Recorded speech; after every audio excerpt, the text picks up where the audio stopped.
शासन शेतकरी कर्जमाफीच्या तयारीमध्ये. राज्यातील कर्जमाफीच्या प्रतीक्षेत असलेल्या शेतकऱ्यांसाठी अतिशय दिलासादायक बातमी आहे. शेतकऱ्यांची कर्जमाफी करण्यासाठी शासनाच्या माध्यमातून एक अभ्यास गट समिती स्थापन करण्यात आलेली होती. त्या समितीच्या माध्यमातून राज्य शासनाला अभ्यास करून अहवाल सादर करण्यात आलेला होता.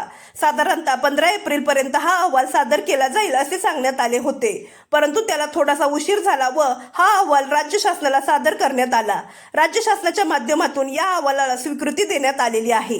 राज्यामध्ये काही ग्रामपंचायतीच्या पोटनिवडणुका सुरू आहेत, तसेच 2 आमदारकीच्या निवडणुका देखील होत्या.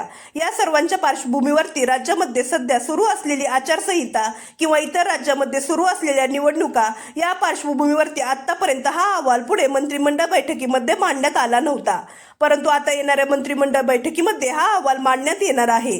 मंत्रिमंडळाची मंजुरी मिळाल्यानंतर या योजनेसाठीचा GR निर्गमित करण्यात येणार आहे आणि राज्यातील शेतकऱ्यांसाठी कर्जमाफीची योजना राबवली जाणार आहे. या योजनेच्या नियमांमध्ये सुधारणा करण्यात याव्यात असे सांगण्यात आले होते, परंतु सध्या तरी कोणत्याही प्रकारच्या सुधारणा करण्यात आलेल्या नाहीत.